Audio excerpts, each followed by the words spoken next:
Are you hungry? Take a bite. It's roast beef. It's good. Come on, I won't hurt you. Mommy! Daddy, you've got to come see this! I found something! Hello, everyone. Welcome back to Jurassic Park. I'm going to switch things up and go from the blue hat back to the classic Jurassic hat. Today, we're going to take a look at a short collection of videos to kind of show you how ILM put together the special effects. For the Jurassic series, we're going to be completely focusing on the Lost World Jurassic Park today, the direct sequel for Jurassic Park that came out in 1997. Now, here's the thing. The fan base, as well as the general online community of media files, I guess, people who like movies and what have you, typically don't really favor the Lost World. I think most people saw Jurassic Park as an amazing movie, kind of like a 9 out of 10 or a 10 out of 10, but the Lost World, more often than not, gets cited as like a poor sequel. I care to disagree wholeheartedly. I love the Lost World. And Jurassic Park 3 gets, even more shit from people, which is, again, absurd because I love Jurassic Park 3.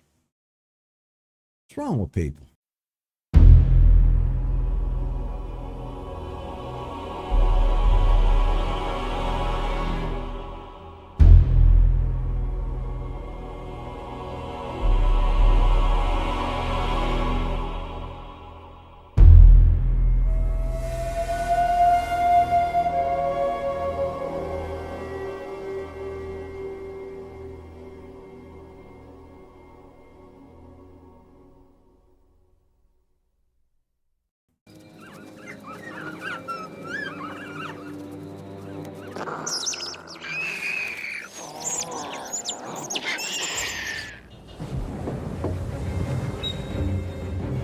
Captain darling, lunch is ready.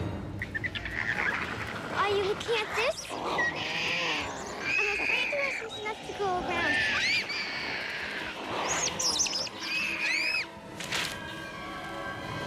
Paul? Something big.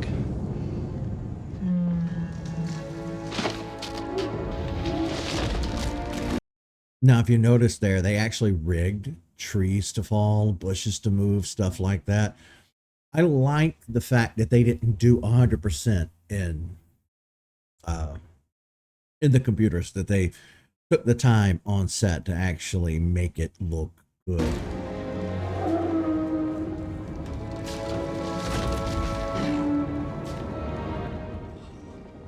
Stegosaurus, man. Yikes indeed. It's kind of trippy though.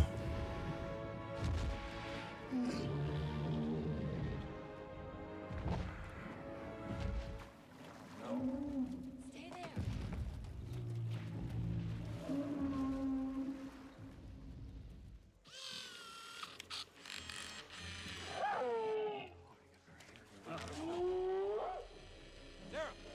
there. Sarah. It is pretty trippy, like I said, to see the footage both with and without.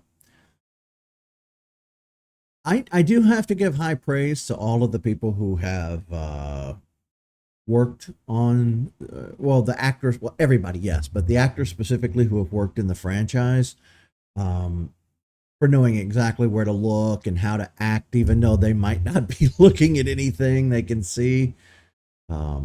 Yeah, I mean, they've had animatronics, but like working with, working with CGI props, characters, animals, things like that on screen can be difficult for some actors. It's funny because I remember, well, it's not funny, it's actually quite sad, but Ian McKellen, the guy who played, why am I blanking on his name? The wizard in Lord of the Rings, Gandalf. There's a very famous clip of him online having a nervous breakdown because he's just sitting in this green room with no props, no characters, nothing, just a completely green room. And you can see him sitting with the script and just having a nervous breakdown. It's not good. It's quite sad. And it's not a slight on him. That's not to dog him out or anything like that. You got to understand, he's an older actor that came from an older generation of filmmaking. So that was kind of, well, not kind of, it was very alien to him. So I don't give him crap for that at all.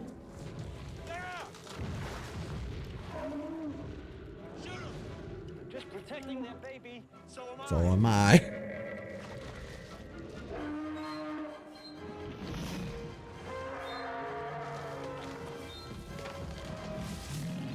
Run, Sarah.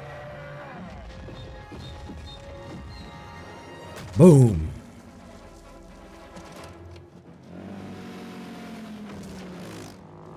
Oh, I'm very interested to see what here is practical. Stay ready. He's bringing them out to you. It'll be a Pachycephalosaurus.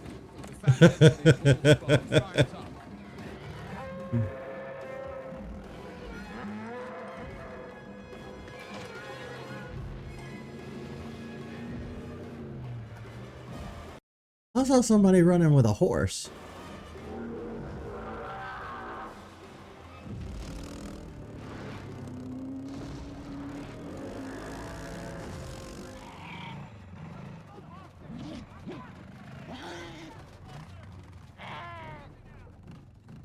You see that distinctive dome skull? 9 inches of solid bone. Now careful. See, the Pachy's neck attaches at the bottom of its skull instead of the back of its head as with reptiles. But when it lowers its head. This is what I'm saying. The actors have no real point of reference for what they're interacting with. And I'm sure if you paused movies like this and went frame by frame, you might notice that an actor is just like swiping at nothing or looking away or whatever. But when it's all flowing and on screen like that, moving quite kind of rapidly, you don't really notice or pay that much attention to it. If you want to nitpick, you can pay attention to it, but I'm not really here to nitpick. Its neck lines up directly with its backbone, which is perfect for absorbing impact. See, with that scene, they had a wire and they pulled the man through the truck. If you CGI'd that today, they would have CGI'd the whole scene.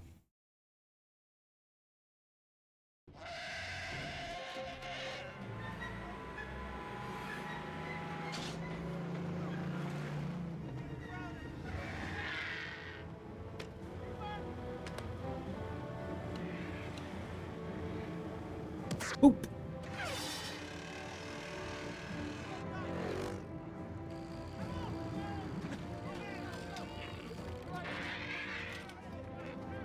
Well, now see, with here, they do have some, they've placed something on the ground here, so you have kind of a general idea. I've heard people say that they use tennis balls on sticks and other methods to kind of show CGI or where a character might be in a CGI scene or whatever.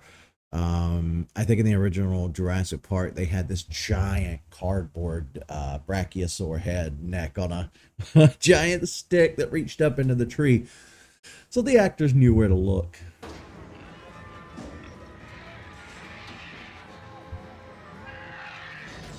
And of course, here you switch over to the animatronic.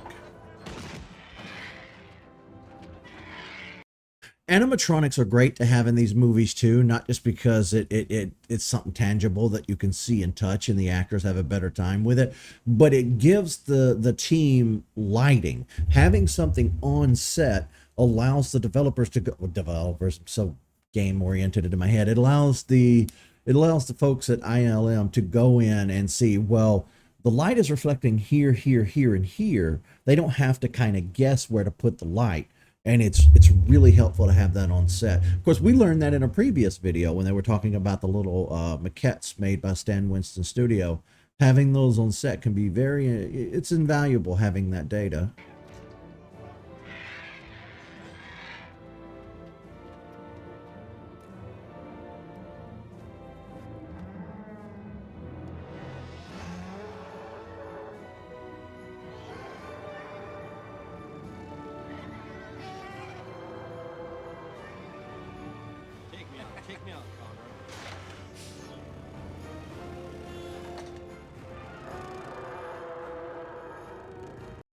I guess having people on horseback gives people, like, the not only the actors but the people who are putting together the CGI footage, it gives them an idea of how far ahead to look and exactly where the lead of the herd is.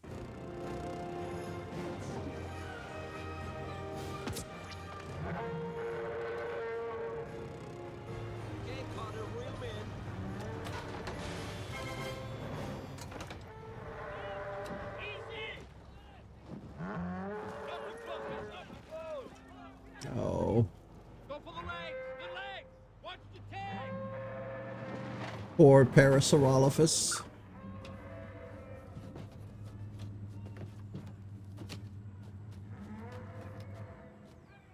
Ludlow.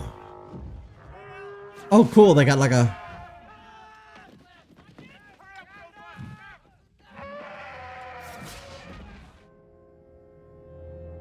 Yeah, I don't like that.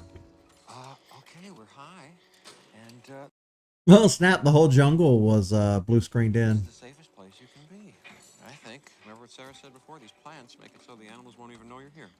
You're just trying to make me feel better. I remember all those stories you told. Oh, no, this is nothing like that. We're in a completely different situation right now. Are we? You know, it's a shame that we can't just watch the movie together. Take with the trailers.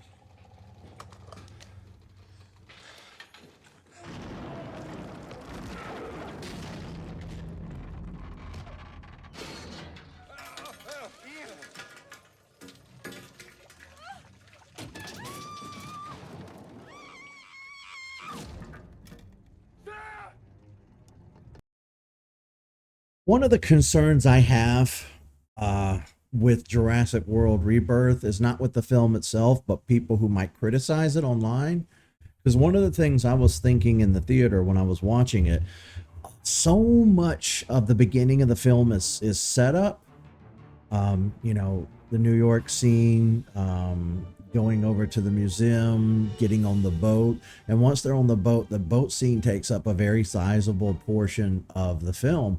And I was thinking, as I was sitting there watching it, people are going to critique this. People are going to have a huge criticism. There's not a lot of dinosaurs in the first 30 minutes of the movie, or however long it was.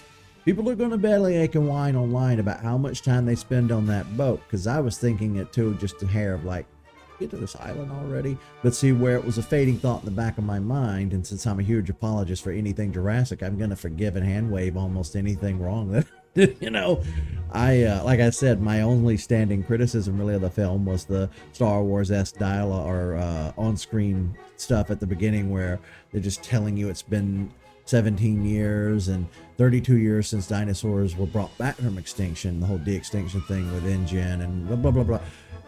That's something they could have just told us. You could have had characters say that, because one of the biggest rules in media is show, don't tell, show, don't tell, show, don't tell. But if you need to get something across, don't be lazy and just type it in text on the screen. Have a character drop it in dialogue. But again, what do I know? I've only been obsessed with media since I was a toddler. But yeah, it's funny because the reason I brought all this up, and I get so rambly I forget my own point, is that if you look at both Jurassic Park and The Lost World, they spend a lot of time with no dinosaurs on screen. This entire trailer segment has no dinosaurs in it whatsoever, except for when the dinosaurs first cause this scene. The male and female T-Rex show up. They start pushing the trailer over the cliff. Like, at first they come in looking for their child. Ian runs back to the trailer. He convinces Sarah to give the baby back. She's done setting its broken leg. They give the baby back. The Rexes leave with the infant. They think everything's cool until Ian notices one of the Rexes is coming. And then they hit the trailer, knock it over, and shove it over the edge in an attempt to kind of, you know, defend their territory, I guess, is what they're doing according to the characters. This whole scene is amazing. It's a very, like, edge of your seat scene. You're kind of grinding your teeth and you're like, oh, are these characters going to make it? Yeah, of course they make it. A lot of characters in movies like this have main character syndrome. They have plot protection, or plot armor, as we say, thicker than a brick wall. But it's still an intense scene. You know what I mean? You're still kind of on the edge of your seat, hoping that they make it. And people forget just how, you know, these Jurassic movies, they're not going to show you a dinosaur on screen every 2 minutes. It needs to service a human element and a story, you know. Yes, they're there just as summer blockbuster popcorn movies. You go in, you look at the dinosaurs, you say, wow, that's majestic, and you get your yucks and you go home feeling, you know, good about yourself. Saw a good movie. I never have been under the misapprehension that these movies were really more, anything more. Now, the original Jurassic Park is more, just because of it being a footnote in cinematic history and what they were able to accomplish from a technical aspect. But I was, again, to reiterate my point, my long-winded point here is I think people forget that even in the original series, you had long stretches without animals on screen of the human characters going through real human things. And I think it's important that I went on this huge tirade explaining that, because I feel like people forget that too often.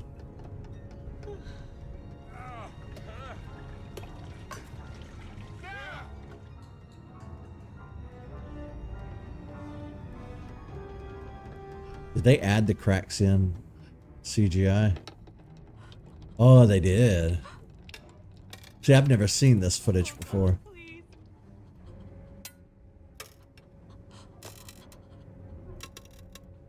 Don't move! I'm coming down for you. Here I come. Stay still. Here I come, Sarah.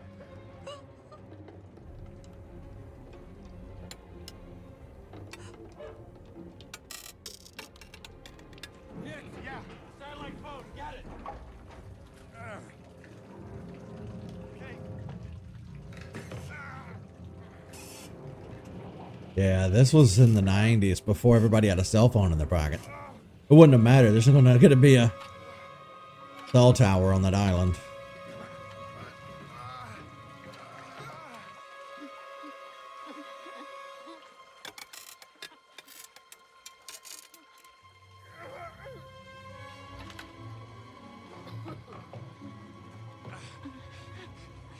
Give me your hand. Give me your hand, honey. Sarah, Sarah. Give me your hand, honey. Hands up!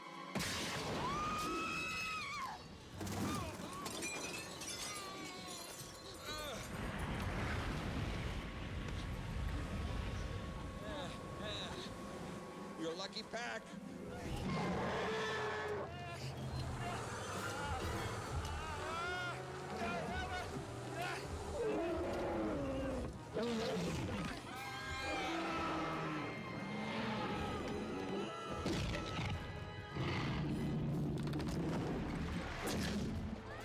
Well, there goes the car.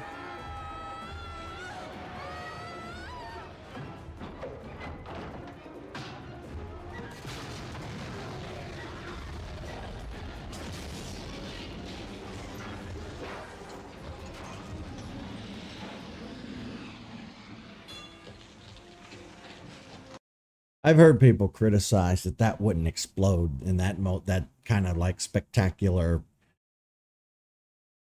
It's a movie. Just let it go.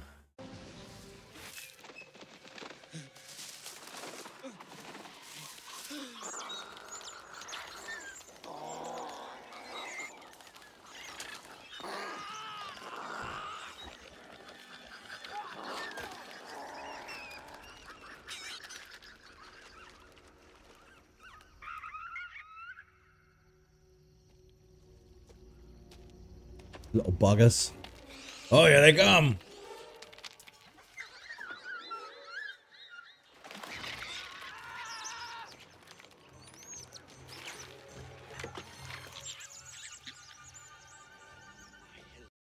Some characters you care whether they live or die. Eddie Carr was that sucked that he died. This guy, you kind of lost my sympathy when you shocked the dinosaur with the taser earlier in the film. I do kind of wonder what kind of copyright issues I'm going to have uploading this video to YouTube. You would figure that I pause it enough. I'm adding commentary. It's transformative. The video is very tiny on my screen. Not only is my face here, but I got this border that I specifically use. We'll see.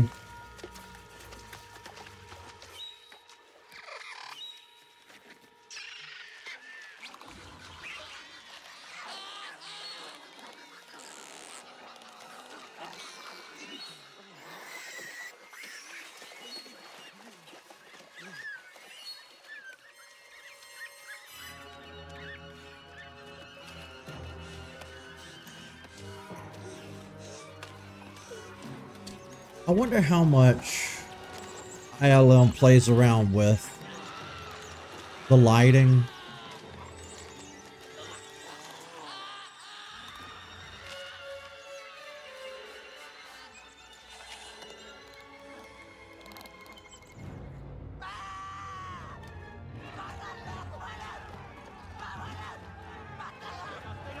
Don't move! Don't move! Don't run!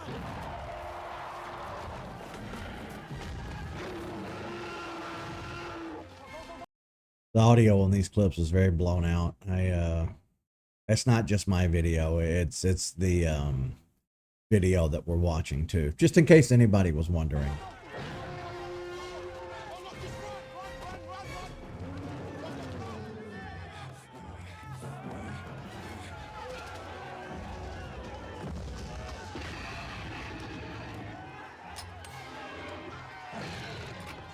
I never understood how he thought he was going to take down a T-Rex with a shotgun. That's not how anything works.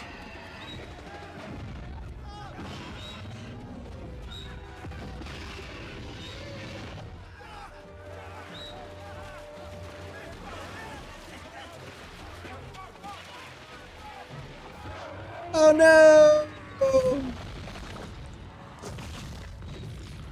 Now that CG doesn't hold up too well. That still bothers me to this day. I'm not a real huge fan of filmmakers tidying up their movies and changing things. Look at the Star Wars series. But that I would retouch up with today's technology. It was a funny scene. I remember that I don't remember. I obviously probably didn't see Jurassic Park the release day in '93, and I definitely didn't see The Lost World the release day in '97. I do remember my parents were planning to take me. We had talked about it. We were going 100%. We just didn't go immediately. My uncle and his wife saw it. I say wife because they're divorced now. My uncle and his wife at the time, they went and saw the movie. And they loved it. And their most notable scene was when the T-Rex steps on the guy. He thought that was hilarious.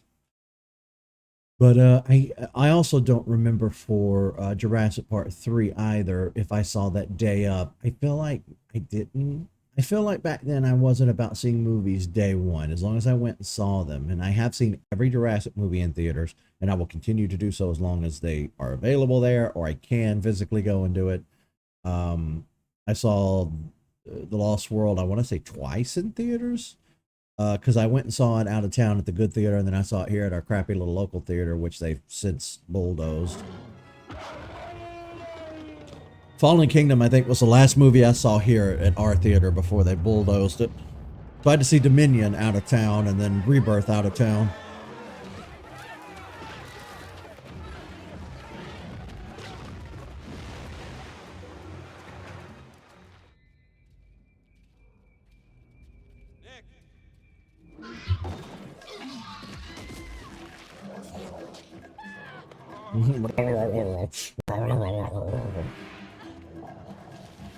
I like the snarling from the raptor. I started to say the Rex.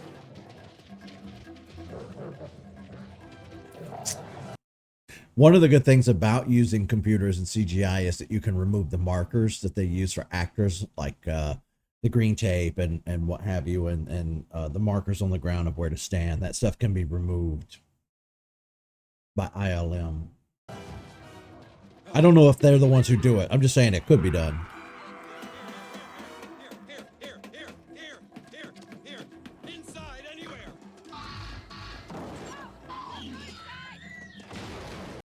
I think one of the other larger contributing factors to what made the CGI successful in the late 90s was the fact that with Jurassic, a lot of the animals were seen either in the rain or in the dark.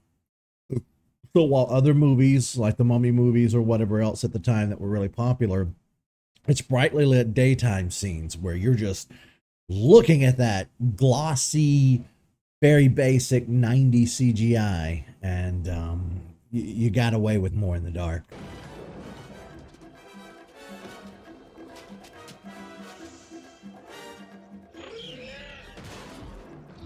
I think The Lost World had a very, very underrated soundtrack as well. Might be my favorite.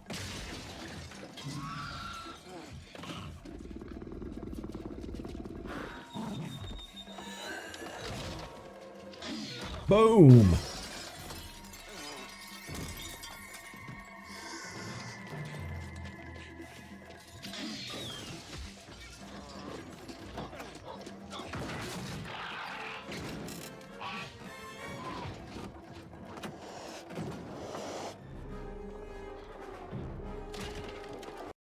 I thought that was a very funny nod and a very smart nod. He knows they can open doors. He wasn't taking any chances. He locked that door with his foot. Of course, I think modern cars probably couldn't get away with that. I don't think modern cars have the little knobs anymore.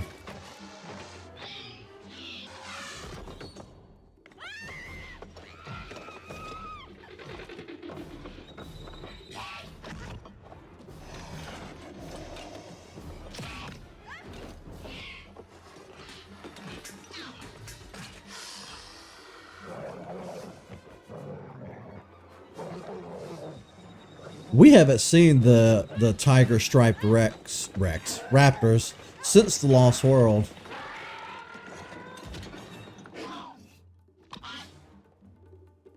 Slip.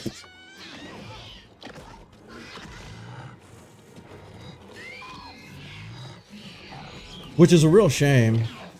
It really shows you that, you know, Dr. Wu had been playing around with different combinations the entire time. He never stopped.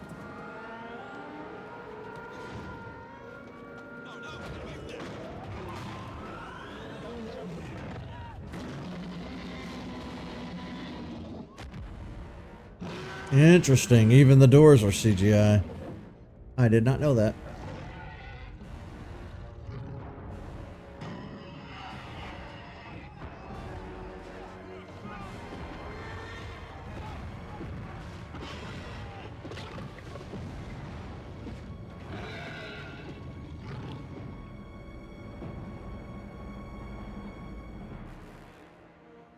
Now you're John Hammond.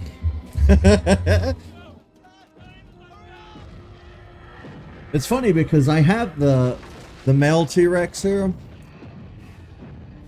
I bought this back in 2007 and I've had it ever since. It's one of the few possessions that I've had this long. Over the years, I've gotten rid of just about everything I own. And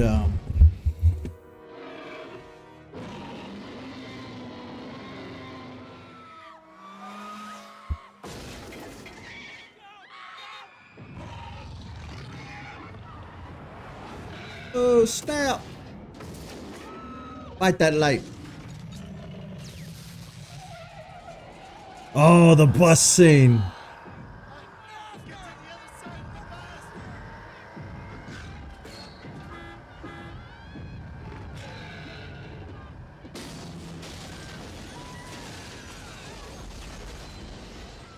Saw a Whopper ad on the side of that bus. Burger King recently went back to using its 80s and 90s logo. Oh, time for David Coke to get eaten. They had to put that in there. A nod towards Godzilla. Yeah, it feels like we're just sitting here watching the movie together. It's a real shame we can't do that.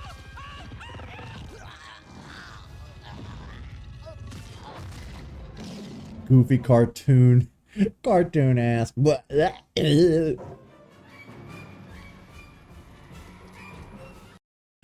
I forgive the cartooniness of these scenes.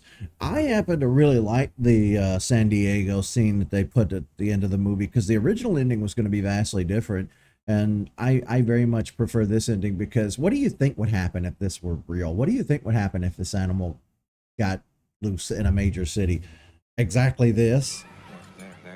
Oh my god.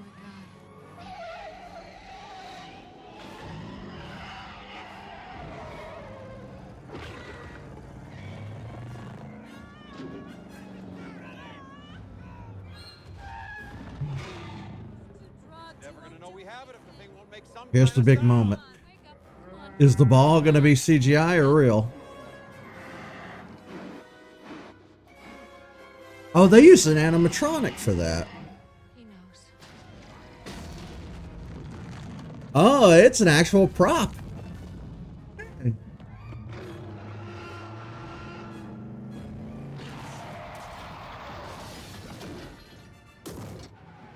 God, I love practical effects so much. Slow down a little. I don't think so. Think so?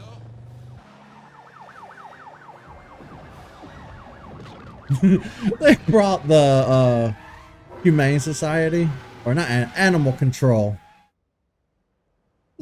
Animal Control vehicles. Like, what are you gonna do? There you are.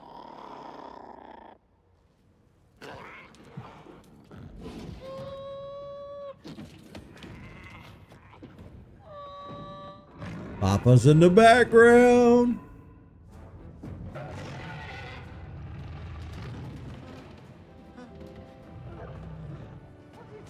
Wait.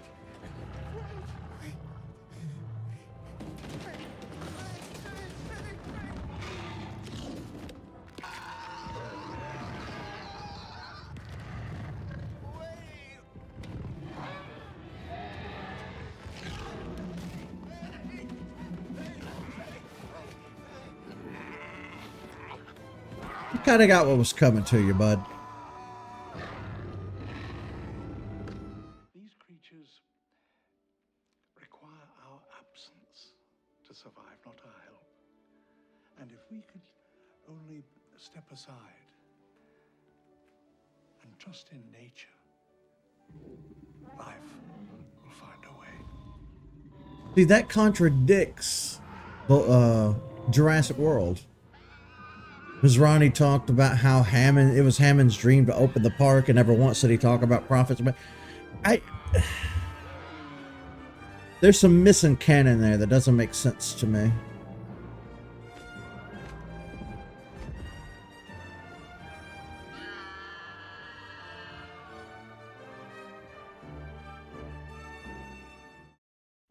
Well, I hope you guys enjoyed this segment. It was really fun to look at. I just hope YouTube doesn't have a hernia over copyright issues. The Jurassic Park original trilogy has been released a billion times on home media. You could obviously find it at any thrift store or secondhand shop at this point. You can buy them digitally across all the platforms. I'm pretty sure they're on streaming as well. I'm heavily invested and tied to this franchise. I always will be unless something major were to happen or change. I highly recommend everybody watch The Lost World. Jurassic Park, it's definitely underrated. Don't listen to what people online tell you. It is definitely one of the best films of the series. It has the best soundtrack of the series, in my opinion. And of course, Industrial Light and Magic are always pros at what they do. I highly respect the craft, as well as Stan Winston. I always shout out Stan Winston and ILM anytime, because they're kind of my top two favorites when it comes to making on-screen creatures and movie monsters and things like that. But I hope you guys enjoyed today's video. I'm looking forward to looking at more Lost World stuff coming up soon. I definitely have a Jurassic Park 3 video just sitting around on the shelf we need to take a look at, so stay tuned for that. And I did just recently if you're watching this and you just watched the Jurassic Park videos, or the Jurassic World playlist, you don't look at the gameplay stuff, I recently did an episode of Stumble Guys, which is kind of like Fall Guys, and they did a Jurassic World Rebirth crossover. So look for that video on my channel. That's already up, and I will see you guys in the next one.